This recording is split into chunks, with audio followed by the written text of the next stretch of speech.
যদি নারী না থাকতো তাহলে দুই কবর আমাকে কোনোদিন কাঁদাইতো না। আমি দুইটা কবর দুইটা জায়গা দেখছি। রাবেয়ার বাড়ি আমাকে কোনোদিন কাঁদাইতো না।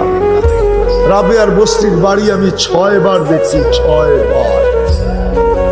2500 মানুষ আমার কাছে কিতাবি এলেম নাই, কিন্তু চোখে দেখা আছে। রাবেয়ার বাড়ি আমাকে 6 বার কাঁদাইতো না।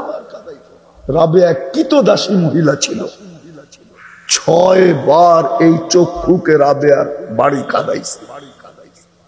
আমি স্টেজে বসে বলতেছি, 6 বার আমাকে কাঁদাইছে। ফেরাউনের বাড়ির কৃতদাসীর কবর মাস্টার কবর আমাকে কোনোদিন কাঁদাইতো না। অ্যাড্রেস নিয়ে যান আমার কাছ থেকে, যার কবর থেকে এখনো সুগ্রাণ বাহির হয়, কিয়ামতের সকাল পর্যন্ত বাহির হবে। আল্লাহ রসুল মেরাজের রাতে যখন কবরের